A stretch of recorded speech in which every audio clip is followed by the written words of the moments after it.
Beta kini wajai lamhen bakoi mo na wasak nang gingakla Thamoy nung dalay jade thamoy ahenba Nangon da piriba do madunatana Kalakhamandira no nujay thamoy se angang ama yamna pikpo khunggang da saure Sasa koina mo acting si to kanda background music dhum tanana dhum tanana music ya mi kan ga da youtuber se ai theng na se Chien gi doi ja manipur se pot tangi salary pm natro pot so ayo na tangi miram dai su he na tangi to salary su miram dai he na pick pa ka doraba mai aibo As koina may mot ka doraba thau mai aibo noina muk sam khat piram me kerosene hygiene biram me to ki dam yam thagat phongtok seri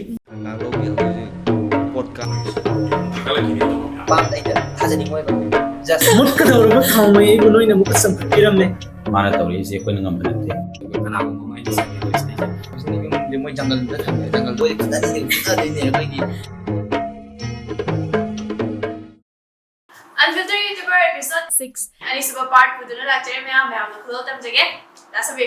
da YouTuber se da me am ma khangnai dinai loinai ado YouTuber sing je haidi me am na asnangi do si soire si chawre haidi me am ma jungang na nga haibiri takpiri hai tare sida moi masana su ya ya je da hai tare isana si ma admit taw da ba bai asoi ba hai gadra si je kari ne kaina leiragadi YouTuber khuding makki ani moi ni smaya taw gadi kaina ga hai ba ado sugumse leibra YouTuber me am leibani na hai le tare do di kitang ego ni hena sat pai tare ko kamaina no mana se comment piri se ai han ge ga na di singna bai tare adu bodu kan de kai na da ai gi simple logic ni ko si se hoi nice very lovely severe very great adu ada nangon de hena phajab leitre keno to bo leitre na thaga leiba comment mi am jing se lising de ne ba aina phammaga nong mata ina thank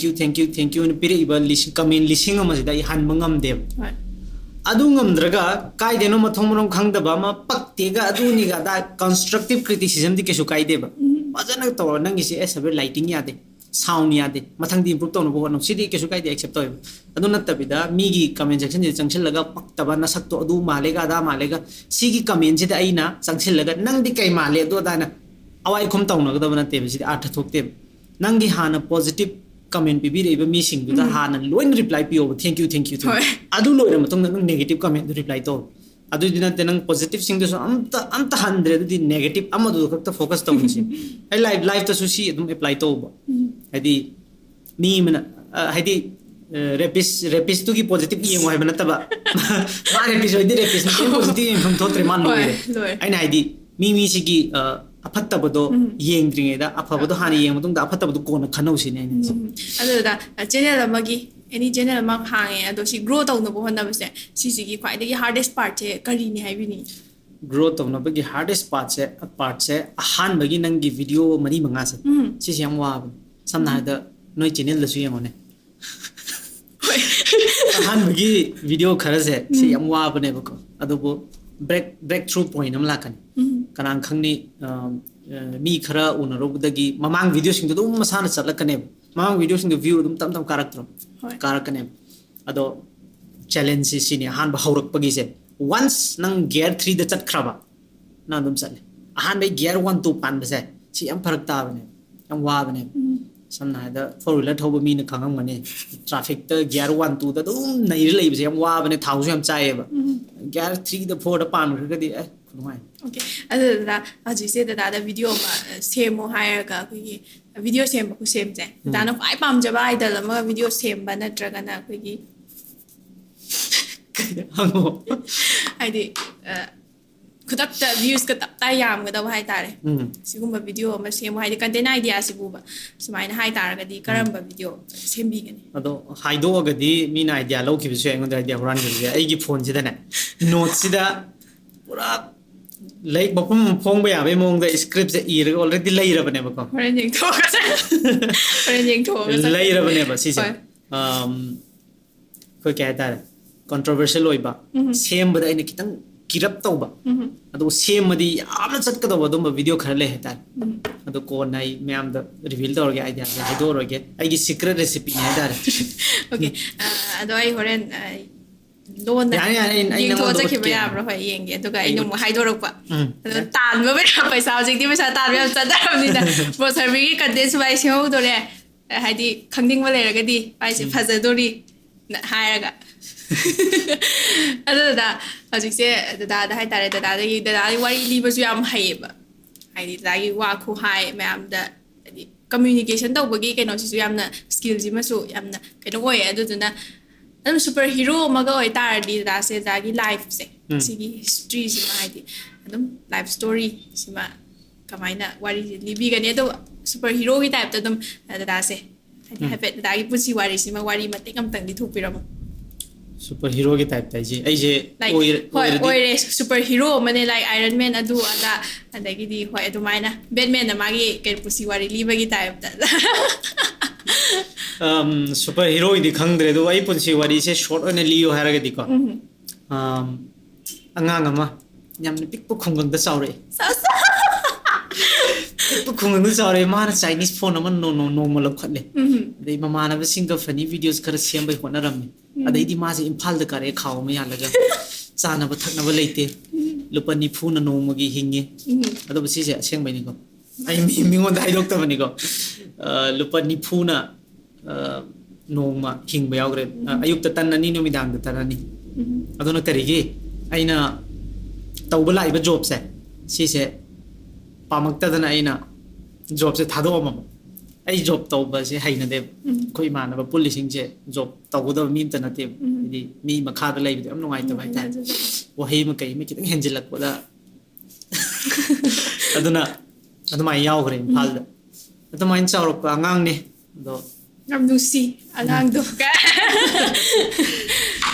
ꯑꯗꯣ ꯁꯤꯗ ꯑꯗꯨꯝ ꯀꯔꯤ ꯂꯣꯏꯔꯦ ꯉꯁꯥꯏꯒꯤ ꯑꯉꯥꯡꯗꯣ ꯑꯗꯨꯝ ꯑꯗꯨꯋꯥꯏꯗꯨꯗ ꯂꯣꯏꯁꯟꯈꯤꯗꯣꯏꯔꯥ ꯍꯥꯏꯗꯤ ꯉꯁꯥꯏꯒꯤ ꯑꯉꯥꯡꯗꯣ ꯑꯃꯨꯛ ꯆꯥꯎꯔꯛꯑꯦ. ꯆꯥꯎꯔꯛꯄꯗꯒꯤꯗꯤ ꯏꯝꯐꯥꯜꯗꯩ ꯃꯌꯨꯝꯗ ꯀꯨꯝꯗ꯭ꯔꯦ. ꯀꯣꯐꯤ ꯖꯣꯟ ꯇꯧꯔꯦ. ꯀꯣꯐꯤ ꯁꯣꯞ ꯑꯃ ꯁꯨꯃꯥꯏꯅ ꯍꯥꯡꯗꯣꯛꯑꯦ. Coffee shop ꯍꯥꯡꯗꯣꯛꯑꯦ. ꯑꯗꯨꯒ ꯃꯊꯪ ꯇꯧꯔꯛꯈꯤꯅꯤ ꯍꯧꯖꯤꯛꯀꯤ ꯑꯉꯥꯡꯗꯣ. ꯌꯥꯝꯅ ꯑꯅꯝ ꯀꯟꯕ, ꯃꯤꯅ ꯍꯥꯏꯕꯗ ꯇꯥꯒꯟꯗꯕ, ꯃꯁꯥꯒꯤ ꯑꯣꯏꯕꯇ ꯇꯧꯕ, ꯃꯁꯥꯒꯤ ꯑꯣꯏꯕꯇ ꯇꯧꯋꯦꯅ ꯍꯥꯏꯗꯤ ꯀꯩ ꯍꯥꯏꯇꯥꯔꯦ ꯃꯤ ꯃꯥꯡꯅꯕ ꯇꯧꯗꯤ ꯅꯠꯇꯕ. ꯑꯗꯨꯃꯥꯏꯅ ꯃꯤꯁꯨ ꯃꯥꯡꯗꯅꯕ ꯃꯁꯥꯒꯤꯁꯨ ꯍꯣꯏ ꯅꯨꯡꯉꯥꯏꯖꯅꯕ ꯐꯖꯅꯕ ꯇꯧꯖꯕ ꯑꯉꯥꯡ ꯑꯃꯈꯛꯅꯦꯕ. ꯌꯥꯝꯅ ꯑꯈꯥꯡ ꯀꯟꯕ. ꯑꯣꯀꯦ ꯑꯗꯣ ꯗꯗꯥꯅꯕꯨꯗꯤ ꯃꯌꯥꯝ ꯍꯥꯏꯕꯤꯔꯤ. ꯑꯗꯣ ꯗꯗꯥꯁꯦ ꯍꯥꯏꯗꯤ ꯌꯥꯝ ꯇꯦꯟꯅ ꯍꯧꯖꯤꯛꯀꯤꯗꯨꯗ ꯋꯥꯔꯤꯅꯦ. ꯑꯗꯣ ꯌꯥꯝ ꯇꯦꯟꯅ ꯋꯥꯔꯗ 3-4ꯗꯒ ꯗꯤꯁꯀ꯭ꯔꯥꯏꯕ ꯇꯧꯕꯤꯌꯣ ꯍꯥꯏꯇꯥꯔꯗꯤ ꯀꯃꯥꯏꯅ ꯇꯧꯕꯤꯅꯤ? ꯑꯩꯁꯦ ꯑꯩ ꯃꯤꯡꯁꯦ ꯁꯕꯔꯅꯤꯀꯣ. ꯁꯤꯁꯦ ꯑꯦꯔꯥꯕꯤꯛ ꯋꯥꯔꯗ ꯁꯕ꯭ꯔꯗꯒꯤ ꯂꯥꯛꯄꯅꯦ. ꯍꯥꯏꯗꯤ ꯄꯦꯁꯦꯟꯁ ꯂꯩꯕ ꯃꯤ. ꯄꯦꯁꯦꯟꯁꯇꯨꯃꯗꯤ ꯑꯩꯉꯣꯟꯗ ꯌꯥꯎꯋꯤ. ꯑꯗꯨꯏ ꯃꯊꯛꯇ ꯀꯩ ꯍꯥꯏꯒꯗꯕꯅꯤ, ꯄꯦꯁꯦꯟꯁ ꯑꯩ ꯁꯤ ꯈꯛꯇ ꯍꯥꯏꯅꯤꯡꯉꯤ. ꯑꯇꯩ ꯀꯩꯝꯇ ꯑꯇꯩ ꯀꯩꯝꯇ ꯑꯩꯒꯤ ꯀꯩꯅꯣꯁꯤꯗ ꯗꯤꯁꯀ꯭ꯔꯥꯏꯕ ꯇꯧꯅꯕ ꯋꯥꯔꯗ ꯂꯩꯇꯦ ꯍꯥꯏꯇꯥꯔꯦ. ꯍꯥꯏꯗꯤ ꯂꯥꯏꯛ ꯑꯩꯁꯦ ꯄꯨꯔꯥ ꯋꯥꯡꯈ꯭ꯔꯦ, ꯋꯥꯍꯩꯅ ꯐꯣꯡꯗꯣꯛꯄ ꯉꯝꯃꯔꯣꯏ ꯍꯥꯏꯕꯗꯨ ꯅꯠꯇꯕ. ꯑꯩꯅ ꯑꯩꯁꯦ ꯀꯩꯁꯨ ꯗꯤꯁꯀ꯭ꯔꯥꯏꯕ ꯇꯧꯅꯕ ꯂꯩꯇꯦ ꯁꯤꯅꯤ. ꯄꯦꯁꯦꯟꯁꯤꯅ ꯑꯩꯒꯤ ꯄꯨꯔꯥ ꯅꯝꯕꯔ 1 ꯍꯥꯏꯇꯥꯔꯦ. ꯑꯗꯨꯗ ꯁꯤ ꯂꯩꯔꯝꯗ꯭ꯔꯕ ꯑꯩ ꯂꯥꯏꯐꯇ ꯗꯁꯥ ꯌꯥꯝꯅ ꯇꯥꯔꯝꯒꯅꯦꯕ. ꯗꯥꯎꯒ ꯌꯥꯒꯟꯗꯕꯒ ꯑꯗꯨꯅꯦ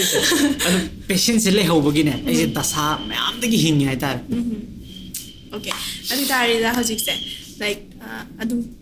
ꯖꯣꯝꯕꯤ ꯑꯦꯄꯣꯀ꯭ꯂꯤꯞꯁ ꯑꯃꯒ ꯊꯣꯛꯑꯦꯅ ꯈꯜꯂꯁꯦꯕ ꯍꯧꯖꯤꯛꯁꯦ. ꯑꯗꯨꯏ ꯇꯥꯔꯒꯗꯤ ꯌꯨꯇ꯭ꯌꯨꯕꯔ ꯃꯌꯥꯝ ꯑꯃ ꯂꯩꯃꯤꯟꯅꯔꯤ ꯗꯗꯥꯒ ꯈꯪꯅ ꯆꯥꯟꯅꯕ. ꯑꯗꯣ ꯌꯨꯇ꯭ꯌꯨꯕꯔ ꯃꯌꯥꯝꯁꯤꯗ ꯍꯧꯖꯤꯛꯀꯤ ꯑꯦꯄꯣꯀ꯭ꯂꯤꯞꯁꯦ ꯑꯗꯨꯝ ꯅꯨꯡꯉꯥꯏꯗꯤ ꯐꯤल्मꯗ ꯀꯩꯗꯒ ꯌꯦꯡꯕꯗꯤ ꯑꯗꯨꯝ ꯅꯨꯡꯉꯥꯏꯗꯧ ꯃꯥꯟꯕꯅꯦꯕ. ꯑꯩꯈꯣꯏ ꯆꯦꯟꯒꯅꯤ, ꯂꯣꯠꯀꯅꯤ, ꯐꯨꯅꯒꯅꯤ. ꯑꯗꯣ ꯁꯤꯒꯤꯁꯦ ꯍꯥꯏꯗꯤ ꯁꯤꯒꯤ ꯅꯨꯡꯉꯥꯏꯕꯁꯦ ꯁꯨꯃꯥꯏꯅ ꯅꯨꯡꯉꯥꯏꯕ ꯑꯣꯏꯅ ꯂꯧꯔꯒ ꯗꯗꯥꯗꯤ ꯍꯧꯖꯤꯛꯀꯤ ꯑꯦꯄꯣꯀ꯭ꯂꯤꯞꯁꯦ ꯌꯥꯎꯗꯣꯏꯅꯦꯕ. ꯑꯗꯨꯗꯩꯗꯨꯗ ꯌꯨꯇ꯭ꯌꯨꯕꯔ ꯃꯌꯥꯝ ꯃꯔꯛꯁꯤꯗꯒꯤ ꯁꯤꯒꯤ ꯅꯨꯡꯉꯥꯏꯕꯁꯤꯃ ꯊꯨꯒꯥꯏꯔꯛꯀꯗꯕ, ꯔꯨꯏꯟꯒ ꯇꯧꯔꯛꯀꯗꯕ ꯃꯤꯁꯦ ꯀꯔꯝꯕꯅꯦꯅ ꯍꯥꯏꯕꯤꯅꯤ? ꯑꯩꯅ ꯈꯟꯕꯗ ꯇꯦꯡꯀꯨꯜꯁꯦ. ꯃꯔꯝ ꯍꯥꯏꯕꯤꯔꯝꯃꯣ. ꯇꯦꯡꯀꯨꯜꯁꯦ ꯁꯤꯔꯤꯌꯁ ꯑꯣꯏꯕ ꯀꯩꯅꯣꯝꯃ ꯑꯩꯈꯣꯏ ꯇꯧꯃꯤꯟꯅꯔꯤꯅꯤꯗꯅ. ꯂꯥꯏꯛ ꯚꯤꯗꯤꯑꯣꯕꯨ ꯅꯝꯁꯦ ꯍꯥꯏꯔꯁꯨ ꯁꯤꯗ ꯆꯠꯁꯦ ꯍꯥꯏꯔꯁꯨꯅꯦ. ꯃꯥꯒꯤ ꯗꯨꯀꯥꯟ ꯑꯃ ꯐꯥꯠꯂꯛꯎꯅꯦ, ꯁꯥꯟꯅꯄꯣꯠ ꯃꯆꯥ ꯑꯃ ꯎꯅꯤꯀꯣ, ꯆꯦꯟꯁꯤꯟꯈ꯭ꯔꯅꯤ. ꯑꯗꯨꯒ ꯁꯤ ꯀꯌꯥ ꯄꯤꯒꯦ, ꯁꯤ ꯀꯌꯥ? ꯑꯩꯅ ꯚꯥꯏ ꯂꯥꯎ ꯆꯠꯁꯦ, ꯁꯤ ꯂꯩꯔꯒ ꯅꯪ ꯀꯔꯤꯅꯣ ꯀꯥꯟꯅꯗꯣꯏꯁꯦ, ꯂꯥꯎ ꯆꯠꯁꯦ, ꯊꯦꯡꯉꯦ ꯍꯥꯏꯕꯅꯤ. ꯉꯥꯏꯈꯣ ꯁꯤ ꯂꯧꯔꯛꯀꯦ. ꯉꯁꯥꯏ ꯃꯥ ꯄꯩꯁꯥ ꯂꯩꯇ꯭ꯔꯦ ꯍꯥꯏꯔꯝꯃꯤꯗꯣ, ꯄꯩꯁꯥꯗꯣ ꯀꯥꯏꯗꯅꯣ ꯃꯥ ꯄꯨꯊꯣꯔꯛꯑꯅꯤ. ꯑꯗꯨꯒ ꯂꯧꯈ꯭ꯔꯅꯦꯕ. 3,000 ꯑꯣꯏꯒꯦꯔꯥ, 5 ꯑꯣꯏꯒꯦꯔꯥ, 3 ꯑꯣꯏꯒꯦꯔꯥ. ꯑꯗꯨꯒ ꯑꯗꯨꯒꯤ ꯄꯣꯠꯇꯣ ꯀꯩꯗꯧꯅꯤ, ꯃꯥ ꯌꯣꯟꯊꯣꯛꯀꯗꯧꯕ ꯅꯠꯇ꯭ꯔꯒ ꯑꯉꯥꯡꯒꯤ ꯁꯥꯟꯅꯅꯕ ꯂꯩꯕ ꯅꯠꯇꯦꯕ, ꯃꯌꯨꯝꯗ ꯈꯤꯟꯅꯕ. मोय मयूम खिदबा मा कलेक्शन की ने है भाई ज्ञान ताए बा ई हॉट व्हील्स कार कलेक्ट तो बदु दा मा सो दु याम पाम जे तार अदुना मा कना के के केम दरकार तादे मा सुमाइना लंबी दे चुमना चलम बसे मी सीगेरा कापना गेरा मा तौगेरा मागी माई पामी बा पोतो फंगना मा दum तौगने बा अदो खाइदगी पेनिक ओयगा लेथोखिदौबसे कदक निगा मा तंग सेनाबदा वादोइसे सिगुम यूट्यूबर सिना कना ओइने पैनिक ओरगा लेथोखिदौबा यूट्यूबर से नहीं खनबदा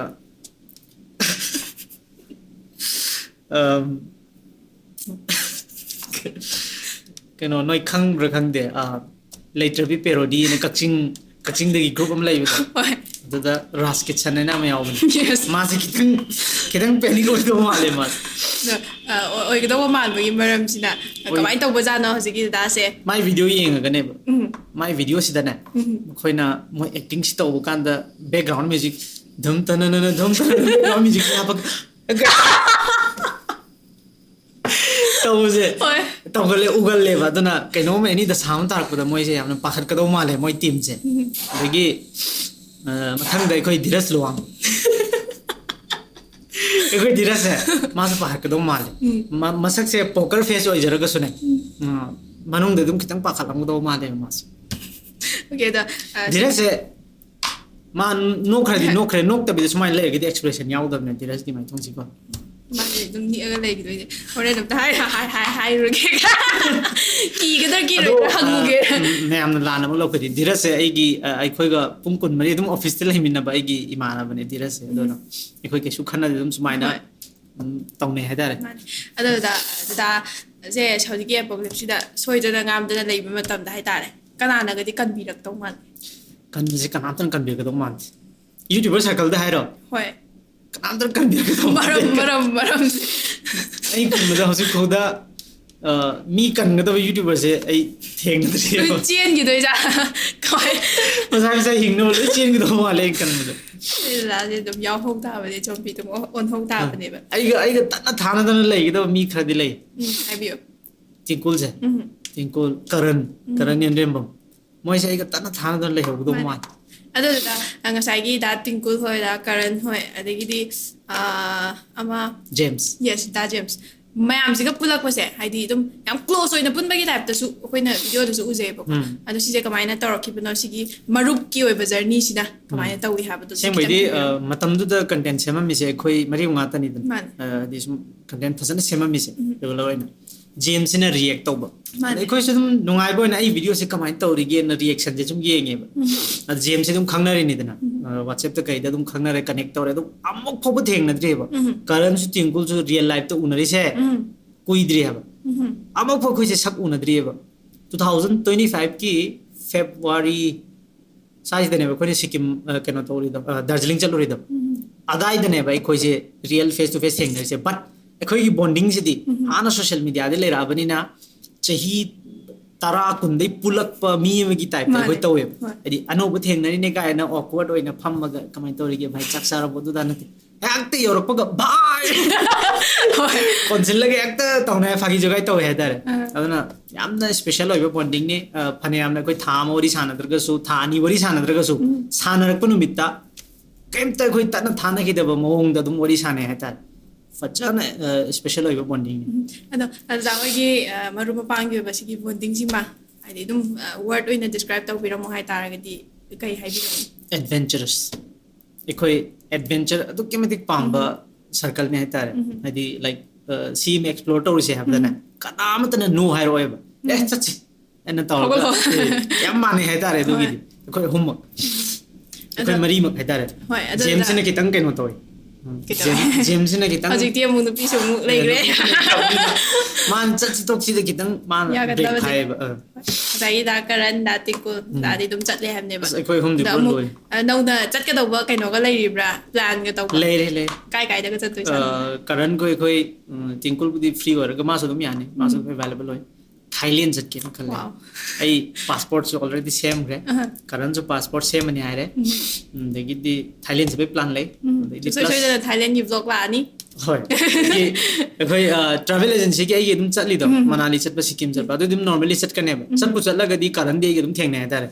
कोई अप्रैल की अमुक चलो दो सुदम हलागा करण गी दे ले ꯃꯌꯥꯝ ꯄꯨꯜꯂꯒ ꯆꯠꯄꯒꯤ ꯑꯣꯏꯅꯗꯤ ꯊꯥꯏꯂꯦꯟ ꯆꯠꯀꯅꯤ ꯑꯩꯈꯣꯏ ꯈꯛ ꯆꯠꯄ ꯑꯣꯏꯔꯒꯗꯤ ꯍꯣꯏ ꯊꯥꯏꯂꯦꯟꯒꯤ ꯄ꯭ꯂꯥꯟ ꯇꯧꯔꯤ ꯍꯥꯏꯇꯥꯔꯦ ꯌꯥꯝꯅ ꯅꯨꯡꯉꯥꯏꯕ ꯃꯐꯝ ꯑꯃꯗ ꯅꯩꯔꯨꯔꯒꯦ ꯍꯥꯏꯕꯅꯦꯕ ꯑꯗꯨꯕꯨ ꯄꯩꯁꯥꯗꯤ ꯄꯨꯔꯥ ꯆꯪꯒꯗꯣꯏꯅꯤ ꯄꯩꯁꯥꯒꯤ ꯃꯇꯥꯡꯁꯤꯃ ꯍꯣꯏ ꯑꯗꯨꯗ ꯗꯗꯥꯒꯤ ꯈ꯭ꯋꯥꯏꯗꯒꯤ ꯄꯥꯝꯖꯕ ꯐꯤꯛꯁꯅꯦꯜ ꯀꯦꯔꯦꯛꯇꯔ ꯑꯃ ꯍꯥꯏꯇꯥꯔꯦ ꯃꯦꯟꯁꯟ ꯇꯧꯕꯤꯌꯣ ꯑꯗꯨ ꯐꯤꯛꯁꯅꯦꯜ ꯀꯦꯔꯦꯛꯇꯔꯗꯤ ꯅꯪ ꯉꯁꯥꯏ ꯍꯥꯏꯈꯤꯕ ꯑꯥꯏꯔꯟ ꯃꯦꯟꯁꯦ ꯑꯩ MCU ꯃꯥꯔꯕꯦꯜ ꯁꯤꯅꯦꯃꯦꯇꯤꯛ ꯌꯨꯅꯤꯚꯔꯁꯁꯦ ꯁꯤꯁꯦ ꯈꯔ ꯑꯗꯨꯝ ꯐꯣꯂꯣ ꯇꯧꯖꯩꯕ ꯑꯗꯨꯅ ꯁꯤꯒꯤ ꯔꯣꯕꯔꯠ ꯗꯥꯎꯅꯤ ꯖꯨꯅꯤꯌꯔꯒꯤ ꯑꯥꯏꯔꯟ ꯃꯦꯟꯒꯤ ꯀꯦꯔꯦꯛꯇꯔꯁꯦ ꯇꯣꯅꯤ ꯁ꯭ꯇꯥꯔꯛꯁꯦ ꯁꯤ ꯃꯥꯒꯤ ꯄꯔꯁꯅꯦꯂꯤꯇꯤ ꯑꯃꯁꯦ ꯌꯥꯝ ꯄꯥꯝꯖꯕ ꯍꯥꯏꯇꯥꯔꯦ ꯐꯖꯅ ꯄꯥꯝꯃꯦ ꯃꯥꯁꯦ ꯑꯗꯨ ꯑꯣꯏꯇꯥꯔꯒꯗꯤ ꯗꯗꯥ ꯇꯣꯅꯤ ꯁ꯭ꯇꯥꯔꯛꯁꯦ ꯁꯤꯁꯤꯒ ꯑꯗꯨꯝ ꯂꯥꯏꯐ ꯁ꯭ꯋꯤꯆ ꯇꯧꯔ ꯇꯥꯔꯗꯤ ꯗꯗꯥꯁꯦ ꯑꯥꯏꯔꯟ ꯃꯦꯟ ꯑꯣꯏꯔꯗꯤ ꯗꯗꯥ ꯀꯩ ꯇꯧꯕꯤꯅꯤ ꯑꯥꯏꯔꯟ ꯃꯦꯟ ꯑꯣꯏꯔꯒꯗꯤ ꯃꯥꯁꯦ ꯑꯦꯟ ꯒꯦꯝꯗ ꯁꯤꯍꯜꯂꯤꯗꯣ ꯑꯗꯨꯗꯤ ꯁꯤꯗꯅꯕ ꯁꯤꯍꯜꯂꯔꯣꯏ ꯍꯥꯏꯕꯅꯦꯕ ꯗꯥꯏꯔꯦꯛꯇꯔꯒ ꯐꯖꯅ ꯍꯥꯏꯅꯅꯤ ꯑꯩꯗꯤ ꯁꯤꯍꯟꯕꯤꯒꯅꯣ ꯚꯥꯏ ꯅꯪ ꯁꯤꯍꯟꯒꯦ ꯍꯥꯏꯔꯒꯅ ꯀꯅꯥꯅꯣ ꯁꯤ ꯀꯦꯞꯇꯦꯟ ꯑꯃꯦꯔꯤꯀꯥ ꯅꯪ ꯂꯧꯈ꯭ꯔꯣ ꯀꯅꯥ ꯁꯤꯍꯟꯈ꯭ꯔꯣꯅ ꯁꯤ ꯗꯣꯛꯇꯔ ꯁ꯭ꯇ꯭ꯔꯦꯟꯖꯁꯦ ꯌꯥꯝꯅ ꯍꯩꯄꯥ ꯁꯥꯏ ꯁꯤꯗ ꯂꯣꯏꯁꯤꯟꯈ꯭ꯔꯣ ꯀꯥꯏꯅ ꯑꯗꯣ ꯑꯩ ꯇꯁꯦꯡꯅ ꯑꯥꯏꯔꯟ ꯃꯦꯟꯁꯦ ꯁꯤꯍꯟꯅꯤꯡꯗꯦ ꯃꯥ ꯗꯣꯛꯇꯔ ꯗꯨꯝꯅꯦ ꯀꯥꯏꯅ ꯑꯅꯧꯕ ꯀꯦꯔꯦꯛꯇꯔ ꯑꯃ ꯂꯥꯛꯀꯗꯧꯔꯤ ꯑꯗꯨ ꯃꯥ ꯂꯥꯛꯄꯒꯤ ꯑꯦꯛꯁꯥꯏꯠꯃꯦꯟꯗꯣ ꯂꯩꯇ꯭ꯔꯦꯕ ꯑꯥꯏꯔꯟ ꯃꯦꯟ ꯑꯣꯏꯅ ꯎꯅꯤꯡꯉꯦ ꯍꯥꯏꯇꯥꯔꯦ ꯃꯥꯁꯦ ꯑꯃꯨꯛꯀ ꯍꯟꯅ ꯑꯗꯣ ꯃꯥ ꯔꯤꯄ꯭ꯂꯦꯁ ꯇꯧꯕꯤꯅꯕ ꯃꯤꯁꯨ ꯂꯩꯇꯦ ꯍꯥꯏꯇꯥꯔꯦ ꯑꯗꯣ ꯗꯗꯥ ꯍꯧꯖꯤꯛꯁꯦ ꯗꯗꯥꯁꯦ ꯔꯨꯝ ꯑꯃꯗ ꯑꯩꯈꯣꯏꯒꯤ ꯚ꯭ꯂꯣꯛ ꯑꯗꯨꯝ ꯅꯝꯃꯒ ꯂꯩꯕ 24 hour ꯚ꯭ꯂꯣꯛ ꯑꯗꯨꯝ ꯅꯝꯃ ꯂꯩꯕ ꯃꯤ 4-5ꯒ ꯗꯗꯥꯁꯦ ꯊꯝꯖꯤꯜꯂꯝꯃꯦꯕ ꯑꯗꯨ ꯗꯗꯥꯗꯤ ꯗꯗꯥ ꯀꯩ ꯇꯧꯕꯤꯅꯤ ꯗꯗꯥꯁꯦ ꯊꯣꯛꯄꯁꯨ ꯌꯥꯔꯔꯣꯏꯗꯣꯏꯅꯦꯕ ꯂꯥꯏꯛ 24 hours ꯃꯣꯏꯗꯤ ꯕ꯭ꯂꯣꯛ ꯑꯗꯨꯝ ꯇꯧ ꯂꯩꯒꯗꯣꯏꯅꯤ ꯑꯩ ꯁꯨꯃꯥꯏꯅ ꯇꯧꯔꯤ ꯑꯗꯨ ꯇꯧꯔꯤ ꯗꯗꯥ ꯇꯧꯔꯤꯅ ꯔꯨꯝꯗꯨꯗ ꯋꯥꯁꯔꯨꯝꯗꯤ ꯌꯥꯎꯒꯗ꯭ꯔꯥ ꯋꯥꯁꯔꯨꯝꯁꯦ ꯌꯥꯎꯍꯜꯂꯔꯣꯏꯁꯦ ꯋꯥꯁꯔꯨꯝꯁꯨ ꯌꯥꯎꯗꯕ ꯌꯥꯎꯍꯜꯂꯔꯣꯏꯁꯦ ꯑꯗꯨꯝ ꯀꯥꯕꯗ ꯑꯗꯨꯝ ꯊꯝꯖꯤꯜꯂꯝꯃꯁꯦ ꯑꯩ ꯑꯇꯩ ꯀꯩꯝꯇ ꯈꯟꯕ ꯉꯝꯃꯔꯣꯏ ꯑꯩ ꯋꯥꯁꯔꯨꯝꯗꯨꯗꯤ ꯈꯜꯂ ꯋꯥꯈꯜꯗ ꯂꯩꯔꯦ ꯑꯩ ꯕ꯭ꯂꯣꯛꯁꯨ ꯅꯝꯕ ꯉꯝꯃꯔꯣꯏ ꯃꯤꯁꯨ ꯀꯩꯝ ꯎꯔꯣꯏ ꯍꯣꯏ ꯑꯩ ꯋꯥꯁꯔꯨꯝꯁꯦ ꯌꯥꯝꯅ ꯀꯩꯅꯣ ꯍꯥꯏꯇꯥꯔꯦ ꯑꯗꯨꯗ ꯌꯨꯇ꯭ꯌꯨꯕ ꯇꯧꯔꯝꯃꯦ ꯑꯗꯣ ꯍꯧꯖꯤꯛꯇꯤ ꯑꯩꯈꯣꯏꯒꯤ ꯁꯤꯒꯤ ꯕꯤꯖꯤꯅꯦꯁ ꯍꯥꯏꯒꯗ꯭ꯔꯥ ꯁꯨꯃꯥꯏꯅ ꯇꯧꯔ ꯂꯩꯔꯕꯅꯤꯅ ꯌꯨꯇ꯭ꯌꯨꯕꯁꯤꯁꯨ ꯇꯧꯔꯛꯈꯤꯗ꯭ꯔꯦ ꯑꯗꯣ ꯇꯧꯔꯛꯀꯅꯤꯕꯨꯗꯤ ꯍꯥꯏꯔꯤ ꯑꯗꯣ ꯁꯤ ꯇꯧꯕꯁꯤꯒ ꯂꯥꯏꯛ ꯕꯤꯖꯤꯅꯦꯁ ꯇꯧꯕ ꯀꯣꯐꯤ ꯁꯣꯞ ꯑꯃ ꯁꯨꯃꯥꯏꯅ ꯇꯧꯔꯛꯄ ꯑꯗꯨꯗꯨꯒ ꯉꯁꯥꯏꯒꯤ ꯌꯨꯇ꯭ꯌꯨꯕ ꯇꯧꯔꯛꯄ ꯑꯅꯤꯁꯤꯒꯤ ꯈꯦꯠꯅꯕ ꯍꯥꯏꯒꯗ꯭ꯔꯥ ꯍꯥꯏꯗꯤ ꯀꯔꯤ ꯀꯔꯤ ꯈꯦꯠꯅꯕ ꯊꯦꯡꯅꯕꯤ ꯑꯗꯨꯗꯨꯒ ꯁꯤꯒꯤ ꯀꯩꯅꯣꯁꯤꯃ ꯌꯨꯇ꯭ꯌꯨꯕꯇꯗꯤ ꯍꯣꯏ ꯐ꯭ꯔꯤ ꯇꯥꯏꯝꯁꯦ ꯌꯥꯝ ꯐꯪꯉꯤ ꯈꯟꯕꯒꯤ ꯃꯇꯝꯁꯦ ꯌꯥꯝ ꯐꯪꯉꯤ ꯀꯣꯐꯤ ꯁꯣꯞꯁꯤꯗꯅ ꯅꯪ ꯅꯣꯡꯉꯥꯜꯂꯛꯀꯅꯤ ꯍꯧꯒꯠꯂꯛꯀꯅꯤ ꯁ꯭ꯇꯥꯐꯁꯤꯡ ꯀꯧꯒꯅꯤ ꯄꯣꯠ ꯆꯩ ꯑꯃ ꯂꯣꯏꯁꯤꯟꯒꯅꯤ ꯀꯩ ꯋꯥꯠꯂꯤ ꯑꯃ ꯈꯟꯕ ꯃꯇꯝ ꯅꯪꯗꯦ ꯏꯃꯥꯟꯅꯕ ꯎꯅꯒꯦꯕ ꯐꯪꯗꯦ ꯆꯠꯊꯣꯛꯀꯦꯕ ꯐꯪꯗꯦ ꯌꯨꯇ꯭ꯌꯨꯕꯁꯤꯗꯤ ꯄꯨꯔꯥ ꯐ꯭रीडꯝꯅꯤ ꯍꯥꯏꯇꯥꯔꯦ ꯅꯪꯅ ꯅꯝꯅꯤꯡꯕ ꯃꯇꯝꯗ ꯅꯝꯅꯤ ꯅꯠꯇ꯭ꯔꯣ ꯑꯗꯩ ꯅꯪ ꯇꯥꯅꯤꯡꯕ ꯃꯇꯝꯗ ꯇꯥꯅꯤ ꯕ꯭ꯔꯥꯟ ꯗꯤꯜ ꯑꯃ ꯐꯪꯉꯦ ꯅꯪꯒꯤꯗꯣ ꯍꯪꯆꯤꯠ ꯅꯝꯊꯣꯛꯑꯁꯤ ꯀꯥꯏ ꯚꯤꯗꯤꯑꯣ ꯃꯔꯛꯇ ꯐꯠ ꯍꯥꯞꯆꯤꯟꯒꯅꯤ ꯑꯦꯀꯥꯎꯟꯗ ꯄꯩꯁꯥ ꯐꯠ ꯆꯪꯒꯅꯤ ꯅꯨꯡꯉꯥꯏꯕꯗꯤ ꯑꯁꯦꯡꯕꯩꯗꯤ ꯌꯨꯇ꯭ꯌꯨꯕ ꯏꯟꯁꯇꯥꯒ꯭ꯔꯥꯝꯁꯤꯅ ꯍꯦꯟꯅ ꯅꯨꯡꯉꯥꯏꯔꯤꯅꯦꯕ ꯄꯩꯁꯥ ꯇꯥꯟꯕꯩꯗꯤ ꯕꯠ ꯁ꯭ꯇꯦꯕꯜ ꯏꯟꯀꯝ ꯑꯃ ꯖꯦꯅꯔꯦꯠ ꯇꯧꯒꯦ ꯍꯥꯏꯇꯥꯔꯒꯗꯤ ꯁꯤꯒꯨꯝꯕ ꯕꯤꯖꯤꯅꯦꯁ ꯑꯃ ꯔꯟ ꯇꯧꯗꯕ ꯁꯨꯡꯌꯥ ꯌꯥꯔꯣꯏ ꯁꯤꯒꯤ ꯏꯟꯁꯇꯥꯒ꯭ꯔꯥꯝꯁꯤꯗꯤ ꯅꯪ ꯑꯦꯀꯥꯎꯟꯁꯦ ꯀꯩꯅꯣꯝꯃ ꯁ꯭ꯇ꯭ꯔꯥꯏꯛ ꯆꯥꯔꯦ ꯈꯜꯂꯣꯅꯦ ꯅꯠꯇ꯭ꯔꯒ ꯕꯦꯟ ꯆꯠꯈ꯭ꯔꯦ ꯈꯜꯂꯣꯅꯦ ꯂꯣꯏꯔꯦ ꯑꯗꯨꯝ ꯅꯪ ꯐꯣꯂꯣꯋꯔꯗꯣ ꯌꯥꯝꯗ꯭ꯔꯒꯗꯤ ꯕ꯭ꯔꯥꯟ ꯗꯤꯜ ꯑꯝꯇ ꯂꯥꯛꯑꯔꯣꯏ ꯇꯥꯟꯕꯗꯤ ꯄꯨꯔꯥ ꯂꯤꯃꯤꯠꯂꯦꯁꯅꯦ ꯍꯥꯏꯇꯥꯔꯦ ꯁꯣꯝꯗ ꯑꯗꯣ ꯍꯧꯖꯤꯛꯁꯦ ꯗꯗꯥ ꯑꯩꯈꯣꯏꯒꯤ ꯂꯩꯔꯤꯕ ꯁꯣꯁꯥꯏꯇꯤ ꯌꯨꯠꯁꯤꯡꯁꯤꯒꯤꯗꯃꯛꯇ ꯍꯥꯏꯇꯥꯔꯦ ꯗꯗꯥ ꯀꯩꯒꯨꯝꯕ ꯈꯔ ꯇꯧꯒꯦꯗꯅꯁꯨ ꯗꯗꯥ ꯌꯨꯠ ꯑꯃ ꯑꯣꯏꯅꯁꯨ ꯏꯁꯥ ꯌꯨꯠ ꯑꯃ ꯑꯣꯏꯅꯁꯨ ꯊꯣꯛꯀꯦꯅꯁꯨ ꯈꯟꯕꯤꯔꯤ ꯑꯗꯣ ꯍꯧꯖꯤꯛꯁꯦ ꯁꯨꯃꯥꯏꯅ ꯍꯥꯏꯗꯤ ꯃꯥꯒꯤ ꯕꯤꯖꯤꯅꯦꯁ ꯃꯆꯥꯒꯨꯝꯕ ꯇꯧꯕ ꯁꯤꯒꯨꯝꯕꯁꯦ ꯏꯟꯇꯔꯦꯁ ꯌꯥꯝ ꯀꯥ ꯍꯦꯟꯅ ꯂꯩꯕꯒꯤ ꯇꯥꯏꯞꯇ ꯑꯩꯈꯣꯏꯒꯤ ꯌꯨꯠꯁꯤꯡꯁꯦ ꯍꯥꯏꯗꯤ ꯑꯗꯨꯝ ꯊꯦꯡꯅꯖꯩ ꯎꯖꯖꯩ ꯍꯥꯏꯇꯥꯔꯦ ꯑꯗꯣ ꯁꯤꯒꯤ ꯃꯇꯥꯡꯗꯗꯤ ꯗꯗꯥ ꯌꯨꯠ ꯑꯃ ꯑꯣꯏꯅ ꯀꯔꯤ ꯍꯥꯏꯕꯤꯅꯤꯡꯉꯤ ꯗꯗꯥꯒꯤ ꯋꯥꯐꯝ ꯑꯃꯅꯤꯇꯪ ꯊꯝꯕꯤꯔꯝꯃꯣ ꯁꯤꯁꯦ ꯑꯣꯞꯁꯟ ꯋꯥꯠꯂꯛꯄꯩꯅꯦ ꯍꯥꯏꯇꯥꯔꯦ ꯑꯩꯈꯣꯏ ꯃꯅꯤꯄꯨꯔꯁꯤꯗ ꯖꯣꯕꯁꯦ ꯑꯗꯨꯛꯀꯤ ꯃꯇꯤꯛ ꯋꯥꯠꯂꯤꯗꯅ ꯑꯗꯨꯅ ꯁꯣꯝꯗ ꯒ꯭ꯔꯦꯖꯨꯑꯦꯁꯟ ꯂꯣꯏꯁꯤꯟꯕꯗꯤ ꯃꯁꯤꯡ ꯌꯥꯝꯃꯤ ꯅꯠꯇ꯭ꯔꯥ ꯁ꯭ꯀꯤꯜ ꯕꯦꯁꯇ ꯌꯥꯝꯅ ꯆꯠꯇꯦꯕ ꯍꯥꯏꯗꯤ ꯑꯩꯁ 12 ꯂꯣꯏꯔꯒ ꯑꯩꯁꯤ ꯁ꯭ꯇ꯭ꯔꯤꯝ ꯑꯃꯗ ꯁꯨꯃꯥꯏꯅ ꯆꯠꯈꯤꯒꯦ ꯑꯗꯨꯗꯤ ꯅꯠꯇꯦ ꯀꯣꯂꯦꯖ ꯀꯝꯕ ꯀꯣꯂꯦꯖꯇ ꯇꯧꯔꯒꯦ ꯅꯪ ꯌꯥꯔꯦ ꯑꯩꯁꯨ ꯑꯗꯨꯗ ꯇꯧꯔꯒꯦ ꯀꯥꯏꯅ ꯗꯣꯀꯨꯃꯦꯟꯁꯤ ꯄꯨꯅꯤ ꯍꯦꯛꯇ ꯃꯤꯡ ꯆꯟꯁꯤꯜꯂꯝꯅꯤ ꯀꯩꯅꯣ ꯀꯗꯥꯏꯅꯣ ꯀꯩꯝ ꯈꯪꯕ ꯅꯠꯇꯦꯕ ꯑꯗꯨꯝ ꯒ꯭ꯔꯦꯖꯨꯑꯦꯁꯟ ꯂꯣꯏꯁꯤꯜꯂꯛꯑꯅꯤ ꯑꯗꯨꯒ ꯑꯃꯨꯛ ꯊꯕꯛ ꯊꯤꯔꯅꯤ ꯑꯗꯨꯒ 5,000-6,000 ꯆꯥꯕ ꯊꯕꯛ ꯑꯃ ꯇꯧꯔꯒ ꯑꯗꯨꯝ ꯁꯤꯗꯤ ꯌꯥꯔꯣꯏꯕ ꯑꯃꯔꯣꯝꯗ ꯏꯃꯨꯡ ꯄꯨꯕꯁꯨ ꯌꯥꯔꯣꯏ ꯀꯩꯝ ꯌꯥꯔꯣꯏ ꯀꯩꯒꯤꯅꯣꯗ ꯃꯅꯤꯄꯨꯔꯁꯦ ꯄꯣꯠ ꯇꯥꯡꯉꯤ ꯁꯦꯂꯔꯤ ꯄꯤꯛꯑꯦꯕ ꯅꯠꯇ꯭ꯔꯣ ꯄꯣꯠꯁꯨ ꯌꯧꯅ ꯇꯥꯡꯉꯦ ꯃꯤꯔꯝꯗꯩꯁꯨ ꯍꯦꯟꯅ ꯇꯥꯡꯉꯦ ꯑꯗꯨꯒ ꯁꯦꯂꯔꯤꯁꯨ ꯃꯤꯔꯝꯗꯩ ꯍꯦꯟꯅ ꯄꯤꯛꯄ ꯍꯥꯏꯗꯤ 5 ꯇꯥꯜꯂ 10ꯒꯤ ꯄꯨꯟꯁꯤ ꯍꯤꯡꯉꯨ ꯍꯥꯏꯕꯅꯦꯕ ꯑꯗꯨꯗꯤ ꯌꯥꯔꯣꯏꯕ ꯑꯗꯨꯅ ꯃꯁꯥ ꯃꯁꯥꯒꯤ ꯑꯣꯏꯕ ꯀꯩꯅꯣꯝ ꯑꯗꯨꯝ ꯇꯧꯅꯤꯡꯉꯛꯀꯅꯦꯕ ꯑꯗꯨꯅ ꯅꯪ ꯁꯤ ꯇꯤꯗꯤꯝ ꯂꯥꯏꯟꯁꯤ ꯅꯪ ꯁꯨꯝ ꯊꯧꯒꯠꯈ꯭ꯔꯣꯕꯀꯣ ꯁꯣꯝ ꯅꯥꯀꯟꯗ ꯂꯩꯔꯤꯕ ꯀꯣꯐꯤ ꯁꯣꯞ ꯔꯦꯁꯇꯨꯔꯦꯟꯠ ꯃꯌꯥꯝꯗꯨꯅ ꯑꯝꯇ ꯌꯦꯡꯈ꯭ꯔꯣ ꯎꯔꯝꯃꯅꯤ ꯅꯣꯏ ꯍꯧꯖꯤꯛ ꯂꯥꯛꯄꯗꯁꯨꯀꯣ ꯃꯁꯥ ꯃꯁꯥ ꯂꯣꯏ ꯍꯥꯡꯗꯣꯛꯅꯔꯤꯅꯦꯕ ꯎꯄꯥꯏ ꯂꯩꯇꯗꯅ ꯑꯗꯨꯅ ꯑꯃꯔꯣꯝꯗ ꯐꯩ ꯁꯤꯒꯤꯁꯦ ꯂꯥꯏꯛ ꯒꯚꯔꯟꯃꯦꯟꯠꯗ ꯗꯤꯄꯦꯟ ꯇꯧꯗꯕꯤꯗ ꯖꯣꯕ ꯄꯤꯔꯛꯇꯦ ꯖꯣꯕ ꯄꯤꯗꯦ ꯐꯪꯗꯦꯅ ꯍꯥꯏꯕꯒꯤ ꯀꯝꯄ꯭ꯂꯦꯟ ꯇꯧꯕꯒꯤ ꯃꯍꯨꯠꯇ ꯑꯩꯈꯣꯏ ꯃꯅꯤꯄꯨꯔ ꯃꯤꯌꯥꯝꯁꯤꯅ ꯑꯔꯩꯕꯁꯤ ꯄꯨꯊꯣꯛꯅꯔꯒ ꯁꯨꯃꯥꯏꯅ ꯕꯤꯖꯤꯅꯦꯁ ꯇꯧꯔꯤꯁꯦ ꯁꯤ ꯑꯃꯔꯣꯝꯗ ꯌꯥꯝ ꯐꯩ ꯕꯠ ꯑꯩ ꯁꯖꯦꯁꯟ ꯑꯃ ꯍꯥꯏꯔꯒꯗꯤ ꯃꯄꯥꯟꯒꯤ ꯃꯤꯅ ꯆꯪꯉꯛꯑꯒ ꯃꯅꯤꯄꯨꯔꯗꯒꯤ ꯄꯣꯠ ꯄꯨꯊꯣꯛꯑꯒ ꯃꯄꯥꯟꯂꯣꯝ ꯊꯥꯔꯒ ꯕꯤꯖꯤꯅꯦꯁ ꯇꯧꯔꯤꯁꯤꯡꯁꯦ ꯁꯤꯁꯦ ꯑꯩꯈꯣꯏ ꯃꯅꯤꯄꯨꯔ ꯃꯆꯥꯅ ꯄꯥꯏꯕꯗꯤ ꯀꯔꯤ ꯀꯥꯏꯒꯦ ꯁꯤꯅꯦ ꯑꯩꯅ ꯍꯪꯅꯤꯡꯉꯤꯁꯦ ꯑꯗꯣ ꯑꯩꯈꯣꯏꯅ ꯄꯥꯏꯍꯧꯗ꯭ꯔꯤꯁꯦ ꯈꯪꯕ ꯋꯥꯠꯄꯩꯔꯥ ꯀꯩꯅꯣ ꯁꯝꯅ ꯍꯥꯏꯔꯕꯗ ꯊꯤꯒꯠꯅꯤꯡꯕꯗꯣ ꯇꯃꯦꯡꯂꯣꯡ ꯁꯥꯏꯠꯁꯤꯗ ꯃꯄꯥꯟ ꯃꯅꯤꯄꯨꯔ ꯃꯄꯥꯟꯗꯩ ꯃꯤ ꯆꯪꯉꯛꯑꯒ ꯇꯃꯦꯡꯂꯣꯡꯗꯩ ꯄꯣꯠ ꯄꯨꯔꯒ ꯃꯄꯥꯟꯗ ꯊꯥꯕꯒꯨꯝꯕ ꯑꯗꯨꯃꯥꯏꯅ ꯕꯤꯖꯤꯅꯦꯁ ꯔꯟ ꯇꯧꯔꯤ ꯍꯥꯏꯇꯥꯔꯦ ꯁ꯭ꯃꯨꯠꯂꯤ ꯄꯨꯔꯥ ꯃꯤꯗꯣ ꯀ꯭ꯔꯣꯔꯄꯇꯤꯁꯨ ꯑꯣꯏꯈ꯭ꯔꯦ ꯀꯜꯂꯛꯄꯩ ꯅꯠꯇꯕ ꯑꯩꯅ ꯍꯥꯏꯁꯦ ꯃꯣꯏꯁꯨ ꯑꯗꯨꯝ ꯇꯧꯖꯧ ꯕꯠ ꯑꯩꯈꯣꯏ ꯃꯅꯤꯄꯨꯔ ꯃꯆꯥꯅ ꯇꯧꯕ ꯑꯣꯏꯔꯒꯗꯤ ꯂꯝꯁꯤꯗ ꯀꯌꯥꯝ ꯀꯟꯇ꯭ꯔꯤꯕ꯭ꯌꯨꯠ ꯇꯧꯕ ꯉꯝꯒꯅꯤ ꯍꯥꯏꯕꯒꯤ ꯋꯥꯔꯤꯅꯤꯗ ꯑꯩꯅ ꯍꯥꯏꯁꯦ ꯑꯩꯈꯣꯏ ꯂꯝꯗꯩ ꯄꯣꯠ ꯄꯨꯊꯣꯛꯑꯒ ꯃꯤꯅ ꯄꯩꯁꯥ ꯇꯥꯟꯕ ꯍꯥꯏꯗꯨꯗꯤ ꯈꯤꯇꯪ ꯄꯣꯠ ꯇꯥꯏꯅ ꯃꯥꯅꯦ ꯑꯗꯨꯅ ꯑꯩꯈꯣꯏ ꯂꯝꯗ ꯏꯁꯥꯅ ꯄꯣꯠ ꯊꯥꯗꯣꯛꯆꯔꯒ ꯑꯩꯈꯣꯏꯅ ꯄꯩꯁꯥ ꯇꯥꯟꯕ ꯍꯥꯏꯗꯨꯗꯤ ꯆꯥꯎꯊꯣꯛꯆꯅꯤꯡꯉꯥꯏꯅꯦ ꯑꯗꯨꯗ ꯍꯧꯖꯤꯛꯁꯦ ꯌꯨꯇ꯭ꯌꯨꯕꯔꯅꯤ ꯑꯗꯨꯒ ꯁꯨꯃꯥꯏꯅ ꯑꯗꯒꯤ ꯇꯣꯉꯥꯟꯕ ꯍꯥꯏꯇꯥꯔꯦ ꯑꯩꯈꯣꯏ ꯀꯣꯐꯤ ꯁꯣꯞ ꯑꯃꯁꯨ ꯔꯟ ꯇꯧꯔꯦ ꯑꯗꯨꯗꯨꯒ ꯗꯗꯥ ꯔꯤꯂꯤꯖꯤꯌꯁꯁꯨ ꯈꯤꯇꯪ ꯑꯣꯏꯔꯦ ꯑꯗꯣ ꯁꯤ ꯃꯌꯥꯝꯁꯦ ꯑꯝꯇ ꯅꯠꯇꯕ ꯍꯥꯏꯇꯥꯔꯦ ꯗꯗꯥ ꯏꯁꯩ ꯁꯛꯄꯁꯨ ꯍꯩ ꯑꯗꯣ ꯁꯤ ꯃꯌꯥꯝꯁꯦ ꯑꯝꯇ ꯅꯠꯇꯕ ꯃꯌꯥꯝꯅ ꯑꯗꯨꯝ ꯁꯨꯈꯪ ꯈꯪꯗꯕ ꯍꯥꯏꯇꯥꯔꯦ ꯗꯗꯥꯒꯤ ꯃꯔꯝ ꯑꯃ ꯔꯤꯚꯤꯜ ꯇꯧꯕꯤꯌꯣ ꯍꯥꯏꯇꯥꯔꯗꯤ ꯗꯗꯥꯁꯦ ꯀꯩꯅꯤ ꯍꯥꯏꯕꯤꯅꯤ ꯀꯩꯅꯣ ꯔꯤꯚꯤꯜ ꯇꯧ ꯍꯥꯏꯔꯒꯗꯤ ꯑꯩꯁꯦ ꯌꯥꯝꯅ ꯇꯟꯕ ꯃꯤꯅꯦ ꯃꯤꯅ ꯈꯪꯉꯝꯗꯕ ꯌꯥꯏ ꯑꯗꯨꯕꯨ ꯑꯩꯉꯣꯟꯗ ꯍꯦꯟꯅ ꯇꯟꯕ ꯃꯤ ꯂꯩꯔꯝꯗꯧ ꯃꯥꯟꯗꯦ ꯍꯥꯏꯗꯤ ꯂꯥꯏꯛ ꯑꯁ ꯈꯨꯇꯟ ꯆꯥ ꯇꯜꯂꯦ ꯑꯩꯁꯦ ꯑꯗꯣ ꯁꯤꯁꯦ ꯂꯥꯏꯛ ꯗꯔꯀꯥꯔ ꯑꯣꯏ ꯍꯥꯏꯇꯥꯔꯦ ꯃꯔꯛ ꯃꯔꯛꯇ ꯍꯥꯏꯗꯤ ꯊꯕꯛꯁꯦ ꯑꯔꯨꯕ ꯂꯥꯛꯑꯅꯤꯗꯅ ꯑꯔꯨꯕ ꯂꯥꯏꯛ ꯃꯤ ꯎꯅꯒꯗꯕ ꯑꯃ ꯂꯩꯔꯦ ꯑꯃ ꯂꯩꯔꯦ ꯁꯤꯅꯦ ꯎꯅꯔꯝꯗꯥꯏ ꯇꯧꯔꯝꯗꯥꯏ ꯆꯠꯂꯝꯗꯥꯏꯁꯤꯗꯅꯦ ꯑꯩ ꯄꯨꯡꯇꯟ ꯇꯟꯈ꯭ꯔꯅꯦꯕ ꯑꯗꯨ ꯐꯣꯟ ꯇꯧꯁꯤꯟꯈ꯭ꯔꯅꯤ ꯚꯥꯏ ꯑꯗꯨ ꯑꯃ ꯂꯩꯔꯦ ꯑꯗꯥ ꯑꯃ ꯂꯩꯔꯦꯅ ꯍꯥꯏꯔꯒ ꯐꯃꯨꯡꯁꯤꯗ ꯐꯖꯅ ꯇꯨꯝꯕ ꯅꯠꯇ꯭ꯔꯒ ꯐꯤꯜꯝ ꯌꯦꯡꯊꯣꯛꯄ ꯍꯥꯏꯗꯤ ꯇꯜꯂꯦ ꯍꯥꯏꯇꯥꯔꯦ ꯌꯥꯝꯅ ꯑꯩꯁꯦ ꯑꯗꯣ ꯀꯩꯅꯣ ꯅꯪ ꯗꯗꯥꯒꯤ ꯁꯣꯝ ꯌꯦꯡꯉꯤꯗꯣ ꯀꯅꯥ ꯀꯔꯤ ꯍꯥꯏꯔꯤꯅꯣ 인절럭 ꯌꯥꯎꯔꯦ ꯑꯗ ꯗꯗꯥꯒꯤ ꯀꯣꯐꯤ ꯁꯣꯞꯁꯤꯗ ꯍꯥꯏꯇꯥꯔꯦ ꯑꯩꯈꯣꯏꯒꯤ ꯑꯗꯨꯝ ꯉꯁꯥꯏ ꯆꯪꯉꯛꯄꯗꯒꯤꯁꯨ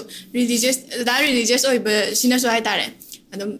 ꯂꯥꯏꯔꯤꯛ ꯀꯩꯀꯥ ꯊꯝꯕꯤꯔꯤ ꯑꯗꯨꯝ ꯑꯩꯈꯣꯏꯒꯤ ꯔꯤꯂꯤꯖꯤꯌꯁꯀꯤ ꯑꯣꯏꯕ ꯀꯩꯅꯣꯁꯨ ꯊꯝꯕꯤꯔꯤ ꯑꯗꯣ ꯁꯤꯁꯦ ꯗꯗꯥꯒꯤ ꯏꯟꯁꯄꯤꯔꯦꯁꯟ ꯍꯥꯏꯒꯗ꯭ꯔꯥ ꯍꯥꯏꯗꯤ ꯁꯨꯃꯥꯏꯅ ꯊꯝꯒꯦ ꯀꯥꯏꯅ ꯈꯜꯂꯛ ꯍꯥꯏꯗꯤ ꯑꯇꯩꯗꯗꯤ ꯑꯗꯨꯝ ꯊꯦꯡꯅꯖꯗꯦ ꯍꯥꯏꯕ ꯑꯗꯣ ꯗꯗꯥꯒꯤ ꯑꯣꯏꯅꯗꯤ ꯍꯥꯏꯗꯤ ꯈꯤꯇꯪ ꯌꯨꯅꯤꯛ ꯑꯣꯏꯅꯁꯨ ꯎꯔꯦ ꯑꯗꯣ ꯁꯤꯁꯤꯒꯤ ꯃꯔꯝꯗ ꯈꯤꯇꯪ ꯍꯥꯏꯕꯤꯔꯝꯃꯣ ꯁꯣꯝ ꯊꯝꯃꯤꯁꯤꯡꯁꯦ ꯁꯤꯅ ꯖꯔꯅꯦꯜ ꯑꯣꯏꯕ ꯃꯤꯅ ꯂꯥꯛꯑꯒ ꯑꯗꯨꯝ ꯃꯈꯣꯏꯒꯤ ꯂꯥꯏꯐ ꯆꯦꯟꯖꯤꯡ ꯑꯣꯏꯕ ꯌꯥꯕ ꯀꯩꯅꯣ ꯉꯥꯛꯇꯅꯦꯕ ꯖꯔꯅꯦꯜ ꯑꯣꯏꯕ ꯕꯠ ꯄꯔꯄꯁ ꯑꯃ ꯑꯩꯅ ꯉꯁꯥꯏ ꯍꯥꯏꯕ ꯃꯄꯨꯅ ꯑꯁꯤ ꯑꯩꯈꯣꯏ ꯁꯪꯁꯥꯔꯁꯤꯗ ꯊꯝꯕꯤꯔꯝꯕꯒꯤ ꯄꯥꯟꯗꯝ ꯑꯃ ꯍꯥꯏꯗꯣ ꯑꯗꯨ ꯃꯌꯥꯝꯗꯨꯒꯤꯅ ꯑꯩꯅ ꯁꯤꯁꯤꯡꯁꯦ ꯂꯩ ꯈꯔ ꯋꯥꯠꯂꯤꯀꯣ ꯕꯠ ꯁꯤꯒꯤꯁꯦ ꯌꯥꯝ ꯑꯩꯒꯤ ꯄꯨꯟꯁꯤꯗ ꯃꯥꯅ ꯑꯆꯧꯕ ꯔꯣꯜ ꯑꯃ ꯄ꯭ꯂꯦ ꯇꯧꯋꯦ ꯍꯥꯏꯇꯥꯔꯦ ꯁꯤꯒꯤꯁꯦ ꯗ ꯗꯤꯚꯥꯏꯟ ꯔꯤꯌꯦꯂꯤꯇꯤ ꯑꯁꯤ ꯁꯤꯁꯦ ꯑꯩ ꯐꯖꯅ ꯄꯥꯈ꯭ꯔꯦ ꯀꯔꯤ ꯏꯁꯤꯡꯗ ꯅꯩꯔ ꯊꯛꯄꯗꯧꯅ ꯊꯛꯈ꯭ꯔꯦ ꯁꯤ ꯂꯩꯁꯦꯀꯣ ꯐꯤꯂꯣꯁꯣꯐꯤꯀꯦꯜ ꯇꯔꯝ ꯑꯔꯨꯕꯨꯗꯤ ꯌꯥꯎꯋꯦ ꯕꯠ ꯐꯖꯅ ꯈꯪꯅ ꯄꯥꯈ꯭ꯔꯒꯗꯤ ꯁꯤꯁꯦ ꯀꯩꯃ ꯅꯪ ꯅꯀꯣꯛꯇ ꯆꯃꯝꯅꯕ ꯂꯩꯔꯣꯏ ꯀꯩꯝꯇꯅ ꯍꯥꯏꯗꯤ ꯆꯪꯉꯛꯑꯒ ꯅꯪ ꯅꯀꯣꯛꯁꯦ ꯇ꯭ꯋꯤꯁ ꯇꯧꯕ ꯉꯝꯃꯔꯣꯏꯕ ꯍꯥꯏꯗꯤ ꯁꯤꯒꯤ ꯃꯊꯪꯗꯒꯤ ꯃꯊꯪ ꯂꯥꯛꯈ꯭ꯔꯒ ꯅꯪ ꯗꯥꯏꯔꯦꯛ ꯆꯞ ꯆꯥꯅ ꯃꯐꯝ ꯑꯃꯗ ꯇꯥꯅꯤ ꯍꯥꯏꯇꯥꯔꯦ ꯑꯗꯨꯅ ꯁꯤ ꯂꯥꯏꯔꯤꯛꯁꯦ ꯀꯅꯥꯒꯨꯝꯕ ꯑꯦꯅꯤ ꯂꯥꯏꯐꯇ ꯁꯤꯔꯤꯌꯁ ꯑꯣꯏꯔꯒ ꯐ꯭ꯔꯁꯇ꯭ꯔꯦꯠ ꯑꯣꯏꯔꯒ ꯑꯩ ꯀꯩꯝ ꯄꯥꯝꯗ꯭ꯔꯦ ꯑꯩ ꯀꯩꯅꯣꯝꯃ ꯀꯟꯇꯦꯟ ꯑꯣꯏꯗ꯭ꯔꯦ ꯊꯃꯣꯏꯁꯦ ꯀꯩꯅꯣꯝꯃ ꯑꯋꯥꯠꯄꯗꯧꯅ ꯑꯩ ꯈꯜꯂꯦꯅ ꯍꯥꯏꯕ ꯇꯥꯔꯒꯗꯤ ꯑꯇꯣꯞꯄꯁꯨ ꯑꯦꯛꯁꯄ꯭ꯂꯣꯔ ꯇꯧ ꯑꯇꯣꯞꯄꯁꯨ ꯐꯥꯎ ꯕꯠ ꯋꯥꯟꯁ ꯁꯤꯁꯨ ꯑꯃꯨꯛꯈꯛꯇꯪ ꯇ꯭ꯔꯥꯏ ꯇꯧꯕꯤꯌꯨ ꯀꯩꯒꯨꯝꯕ ꯑꯗꯣꯝꯅ ꯏꯪꯂꯤꯁ ꯂꯦꯡꯒ꯭ꯋꯦꯖꯁꯤꯗ ꯐꯖꯅ ꯀꯃꯥꯟ ꯂꯩꯕ ꯇꯥꯔꯒꯗꯤ ꯏꯪꯂꯤꯁ ꯂꯦꯡꯒ꯭ꯋꯦꯖ ꯈꯤꯇꯪ ꯋꯤꯛ ꯑꯣꯏꯔꯒꯗꯤ ꯁꯤꯁꯦ ꯒ꯭ꯌꯥꯟ ꯇꯥꯔꯣꯏꯀꯣ ꯀꯔꯤꯅꯣ ꯏꯔꯤ ꯃꯌꯥꯝꯁꯦ ꯈꯟꯒꯅꯤ ꯀꯩꯅꯣꯗ ꯐꯤꯂꯣꯁꯣꯐꯤꯀꯦꯜ ꯇꯔꯝ ꯈꯤꯇꯪ ꯑꯔꯨꯕ ꯂꯩ ꯍꯥꯏꯇꯥꯔꯦ ꯑꯗꯣ ꯗꯗꯥꯅ ꯌꯥꯝ ꯐꯖꯅ ꯅꯩꯅꯕꯤꯈ꯭ꯔꯕꯅꯤꯅ ꯇꯥꯐꯝ ꯑꯃꯗ ꯇꯥꯕꯤꯔꯝꯃꯅꯤ ꯍꯧꯖꯤꯛꯀꯤ ꯗꯗꯥꯒꯤ ꯑꯣꯏꯅꯗꯤ ꯍꯥꯏꯇꯥꯔꯦ ꯑꯗꯣ ꯗꯗꯥꯒꯤ ꯀꯣꯐꯤ ꯁꯣꯞꯁꯦ ꯇꯧꯕꯕꯨꯗꯤ ꯀꯨꯏꯗ꯭ꯔꯤ ꯑꯗꯣ ꯍꯥꯏꯗꯤ ꯗꯗꯥꯗꯒꯤ ꯍꯥꯏꯕꯤꯌꯣ ꯑꯗꯨꯝ ꯀꯌꯥꯝ ꯀꯨꯏꯈ꯭ꯔꯒꯦ ꯁꯤꯒꯤ ꯃꯇꯥꯡꯗ ꯁꯤꯁꯦ 15 days ꯁꯨꯔꯦ ꯁꯤ ꯔꯟ ꯇꯧꯕ ꯍꯧꯖꯤꯛ ꯐꯥꯎꯒꯤꯗꯤ ꯄꯔꯐꯣꯔꯃꯦꯟꯁ ꯌꯥꯝꯅ ꯐꯖꯔꯤ ꯅꯧꯔꯤꯉꯩꯒꯤ ꯃꯤ ꯄꯪꯂꯥꯛ ꯂꯥꯛꯏꯔꯈꯩꯗꯤ ꯈꯪꯗꯦꯀꯣ ꯑꯩꯅ ꯚꯤꯗꯤꯑꯣ ꯊꯥꯒꯠꯄꯁꯦ ꯁꯤ ꯃꯇꯨꯡꯗꯩꯗꯤ ꯏꯝꯐꯥꯜꯗꯩ ꯃꯤ ꯃꯌꯥꯝ ꯀꯨꯝꯊꯔꯛꯑꯦꯕ ꯑꯗꯨꯝ ꯁꯞꯄꯣꯔꯠ ꯇꯧꯕꯤ ꯃꯣꯏꯅ ꯚꯤꯗꯤꯑꯣꯁꯨ ꯑꯩꯗꯤ ꯐꯖꯅ ꯁꯦꯌꯔ ꯇꯧꯔꯒ ꯍꯧꯖꯤꯛ 90,000 ꯁꯝꯊꯤꯡ ꯌꯧꯔꯦ ꯏꯟꯁꯇꯥꯒ꯭ꯔꯥꯝꯗꯨꯗ ꯑꯗꯒꯤ ꯑꯗꯨꯃꯥꯏꯅ ꯔꯟ ꯇꯧꯔꯤ ꯍꯥꯏꯇꯥꯔꯦ ꯑꯗꯨꯝ ꯃꯔꯨꯑꯣꯏꯅ ꯀꯩꯀꯩꯅꯣ ꯁꯤꯗ ꯊꯝꯕꯤꯔꯤꯁꯦ ꯊꯝꯃꯤꯁꯦ ꯃꯤ ꯑꯃꯅ ꯂꯥꯛꯑꯒ ꯌꯥꯝꯅ ꯁ꯭ꯋꯤꯠ ꯑꯣꯏꯕ ꯏꯚꯤꯅꯤꯡ ꯑꯃ ꯑꯣꯏꯍꯟꯒꯦ ꯀꯥꯏꯅ ꯈꯟꯕꯤꯔꯒꯗꯤ ꯑꯩꯁꯤꯅ ꯄꯨꯔꯥ ꯄꯔꯐꯦꯛ ꯄ꯭ꯂꯦꯁꯅꯤ ꯍꯥꯏꯇꯥꯔꯦ ꯁ꯭ꯋꯤꯠ ꯑꯣꯏꯕ ꯁ꯭ꯋꯤꯠ ꯑꯣꯏꯕ ꯏꯚꯤꯅꯤꯡ ꯑꯃ ꯀꯣ ꯍꯥꯏꯇꯥꯔꯦ ꯑꯩ ꯃꯣꯔꯅꯤꯡꯗꯗꯤ ꯍꯥꯡꯗ꯭ꯔꯤ ꯑꯗꯨꯅ ꯏꯚꯤꯅꯤꯡꯁꯤꯗ ꯂꯥꯏꯛ ꯑꯃ ꯄꯥꯏꯕꯤꯔꯅꯤ ꯑꯗꯨꯒ ꯀꯣꯐꯤ ꯁꯤꯒꯨꯝꯕ ꯑꯍꯥꯎꯕ ꯑꯃ ꯑꯩ ꯉꯁꯥꯏ ꯌꯥꯎꯕ꯭ꯔꯥ ꯌꯦꯡꯉꯤꯗꯣ ꯍꯥꯎꯃꯟꯕꯩꯅꯦꯕ ꯈꯪꯕ꯭ꯔꯥ ꯑꯗꯣ ꯂꯥꯏꯛ ꯑꯃ ꯄꯥꯏꯕꯤꯔꯒ ꯑꯗꯨꯃꯥꯏꯅ ꯁ꯭ꯋꯤꯠ ꯑꯣꯏꯕ ꯑꯦꯁꯤꯁꯨ ꯂꯩꯔꯦꯗꯅ ꯌꯥꯝ ꯏꯪꯉꯤ ꯃꯄꯥꯟꯗ ꯅꯨꯡꯁꯥ ꯐꯅꯌꯥꯝ ꯁꯥꯔꯁꯨ ꯅꯣꯡ ꯆꯨꯔꯁꯨ ꯒꯥꯔꯤ ꯐꯅꯌꯥꯝ ꯊꯧꯔꯁꯨ ꯅꯣꯏꯁꯨ ꯂꯥꯛꯑꯔꯣꯏ ꯁꯤꯗ ꯏꯪꯅ ꯐꯖꯅ ꯅꯨꯡꯉꯥꯏ ꯏꯪꯆꯤꯛꯅ ꯅꯨꯡꯉꯥꯏ ꯐꯪꯉꯦ ꯑꯗꯣ ꯁꯦꯟꯗꯋꯤꯆ ꯐꯪꯉꯦ ꯌꯥꯝꯅ ꯀꯩꯅꯣ ꯑꯣꯏ ꯍꯥꯏꯗꯤ ꯏꯁꯥꯁꯦ ꯃꯣꯃꯣꯁꯨ ꯐꯪꯉꯦ ꯆꯤꯀꯟ ꯃꯣꯃꯣ ꯚꯦꯖ ꯃꯣꯃꯣ ꯃꯣꯃꯣꯁꯤꯅ ꯐꯖꯅ ꯁ꯭ꯄꯦꯁꯦꯜ ꯑꯣꯏ ꯄꯨꯡ 6-6:30 ꯇꯥꯔꯒꯗꯤ ꯃꯣꯃꯣꯁꯦ ꯍꯦꯛꯇ ꯂꯣꯏꯊꯣꯛꯈꯤꯕ ꯍꯥꯏꯇꯥꯔꯦ ꯃꯣꯃꯣꯁꯦ ꯐꯖꯅ ꯁ꯭ꯄꯦꯁꯦꯜ ꯑꯣꯏ ꯑꯩꯈꯣꯏꯒꯤ ꯐꯖꯅ ꯍꯥꯎꯋꯦꯅ ꯃꯤꯅ ꯍꯥꯏꯕꯤꯌꯦꯕ ꯁꯦꯟꯗꯋꯤꯆ ꯂꯩ ꯕꯔꯒꯔ ꯂꯩ ꯑꯇꯣꯞꯄ ꯐ꯭ꯔꯦꯟꯆ ꯐ꯭ꯔꯥꯏꯁ ꯍꯥꯞꯆꯤꯜꯂꯛꯈꯤꯅꯤ ꯆꯤꯀꯟ ꯋꯤꯡ ꯍꯥꯞꯆꯤꯜꯂꯛꯈꯤꯅꯤ ꯑꯗꯒꯤꯗꯤ ꯆꯤꯀꯟ ꯐ꯭ꯔꯥꯏ KFC ꯁ꯭ꯇꯥꯏꯜꯗꯣ ꯑꯗꯨꯒꯨꯝꯕ ꯃꯌꯥꯝ ꯍꯥꯞꯆꯤꯜꯂꯛꯈꯤꯅꯤ ꯍꯥꯏꯇꯥꯔꯦ ꯍꯧꯖꯤꯛ ꯍꯥꯞꯆꯤꯟꯗꯧ ꯈꯔ ꯋꯥꯠꯂꯤ ꯁꯤꯗꯁꯨ poster masam sa lakhi ne ba adu tel hai ba hai bu nu pa se okay Tete vai. ma ga ko no ri sa ge Ado ngasai so adum interview ho dengan situ coffee se thae nam hawe adagi di am special oina ngasi gi sandwich so pizza gre da da interview lo lak pada da sandwich hoi pare si loiraga ji hai jira natraga yam da kai do sema ke mo ko sema ado yam hawe me am ado dum haidi da so habi ki bido yam ne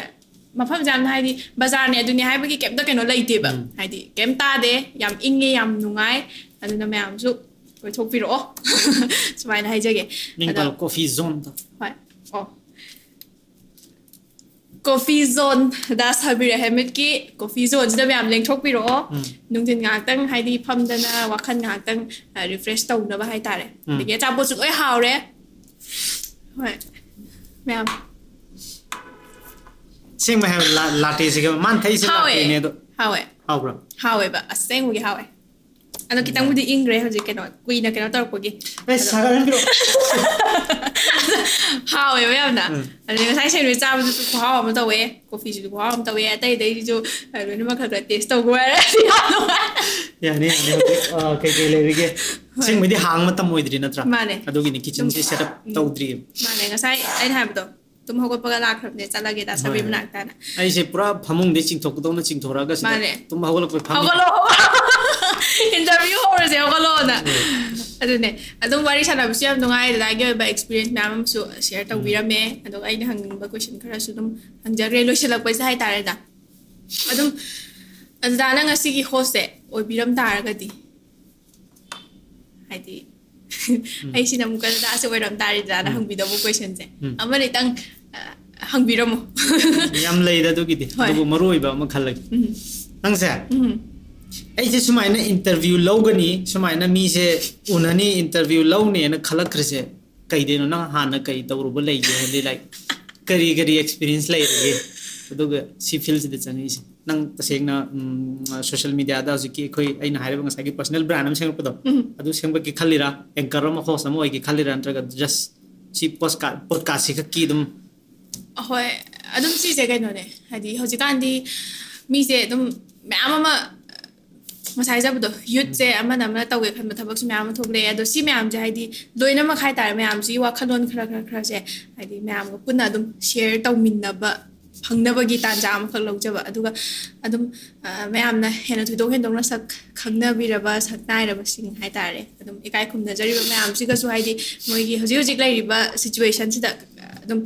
mayam sigi kari wa khalo lairi habaduma mayam puna dong hak dungai adi hak awa ba kauk thup nabagi kena sida wari se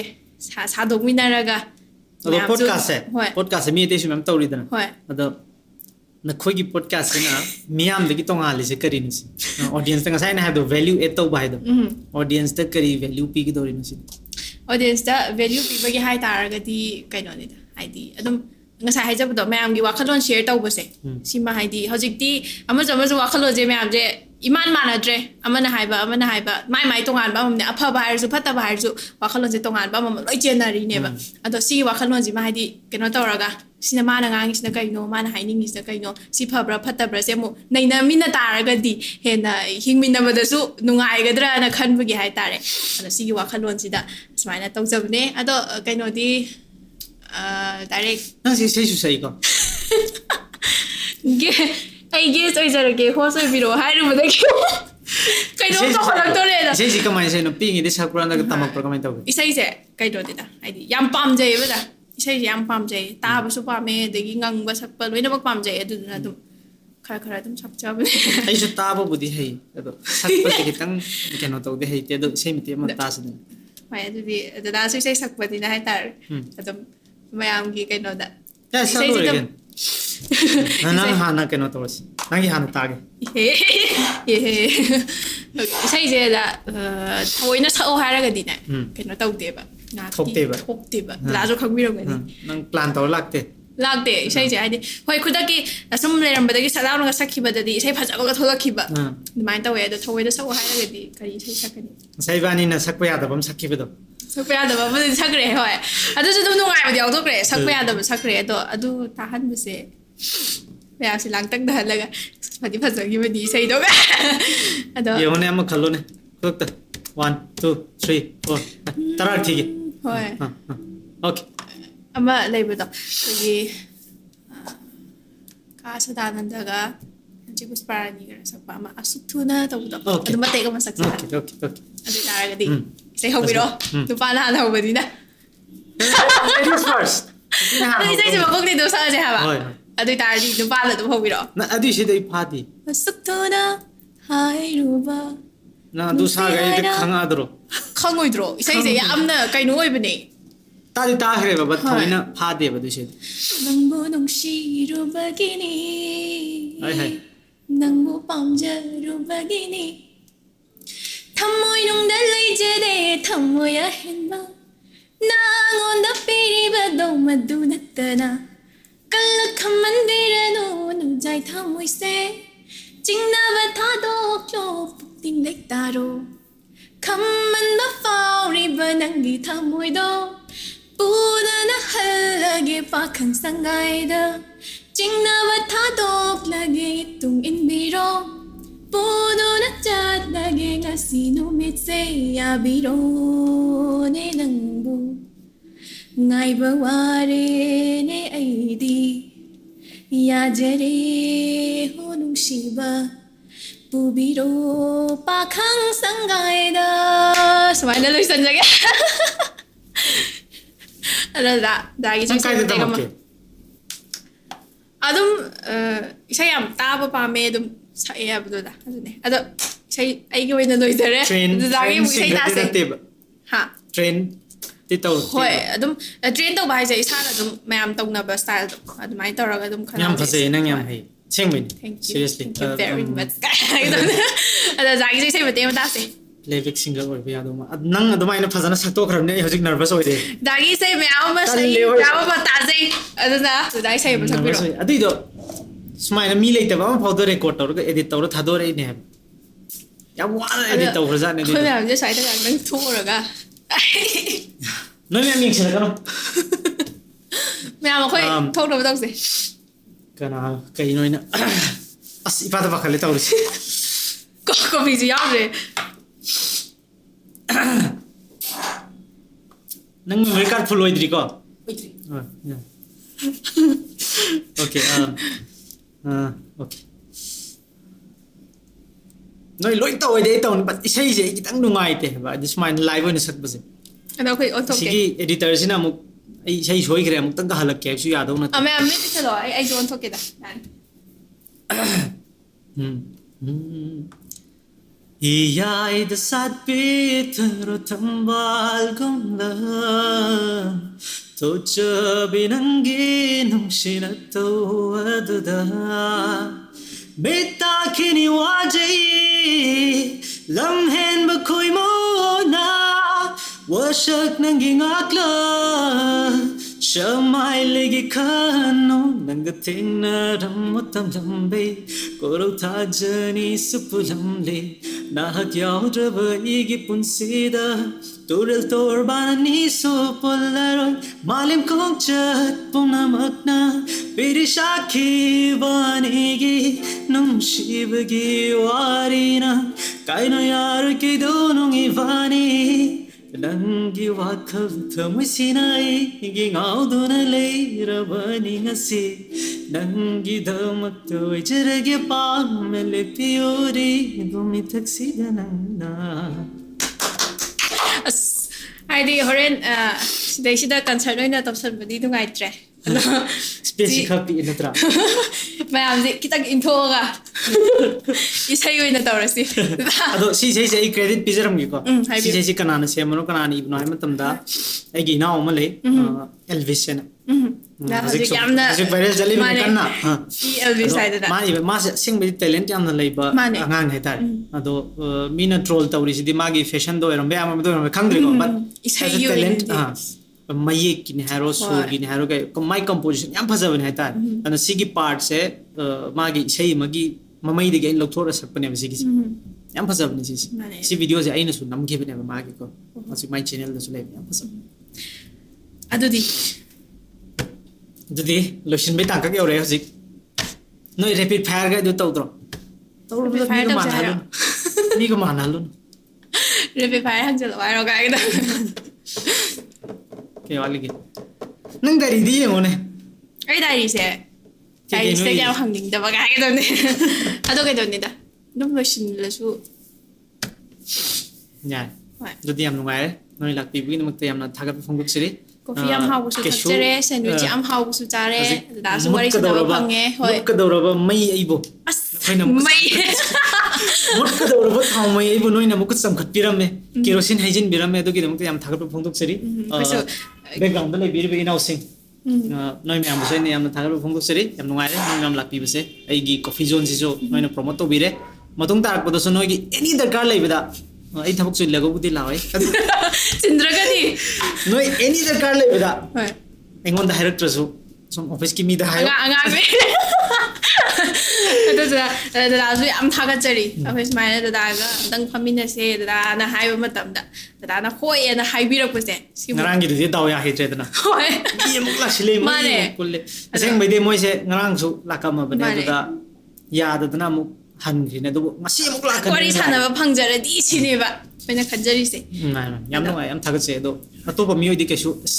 ꯌꯥꯅꯕ ꯑꯗꯨꯝ ꯅꯝꯁꯤꯟꯈ꯭ꯔꯁꯤꯗ ꯍꯥꯏꯔ ꯅꯝꯃꯗ ꯄꯨꯈꯤꯕ ꯌꯥꯏ ꯑꯗꯨꯕꯨ ꯅꯣꯏꯗꯤ quality ꯄꯥꯝꯕꯅꯤꯅꯀꯣ ꯑꯃꯨꯛ ꯍꯜꯂꯒ ꯁꯨꯃꯥꯏꯅ ꯂꯥꯛꯑ ꯇꯧꯔꯤꯁꯦ ꯑꯁꯦꯡꯕ ꯑꯩ ꯌꯥꯝ ꯊꯥꯒꯠꯅꯉꯥꯏꯅꯦꯕ ꯁꯤꯁꯦ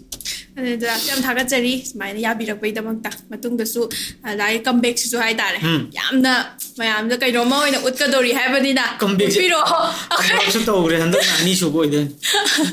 ꯑꯗꯣ ꯑꯩꯈꯣꯏꯁꯨ ꯉꯥꯏꯖꯔꯝꯃꯒꯦ ꯑꯗꯣ ꯗꯗꯥꯒꯤ ꯇꯧꯔꯤꯕ ꯗꯗꯥꯅ ꯍꯣꯠꯅꯕꯤꯔꯤꯕ ꯃꯌꯥꯝꯁꯤꯁꯨ ꯑꯗꯨꯝ ꯃꯥꯏ ꯄꯥꯛꯄ ꯃꯈꯥ ꯇꯥꯅ ꯇꯨꯡ ꯀꯣꯏꯅ ꯂꯩꯕ ꯉꯝꯕ ꯑꯣꯏꯕꯤꯌꯣ ꯍꯥꯏꯕ ꯁꯨꯃꯥꯏꯅ Thank you, wish thank you. ꯇꯧꯖꯔꯒ Thank you. ꯉꯁꯤꯒꯤ ꯄ꯭ꯔꯣꯒ꯭ꯔꯥꯝꯁꯦ ꯃꯇꯥꯡ ꯁ꯭ꯋꯥꯏꯁꯤꯗ ꯂꯣꯏꯁꯤꯟꯖꯒꯦ ꯑꯦꯟ ꯊꯦꯡꯛ ꯌꯨ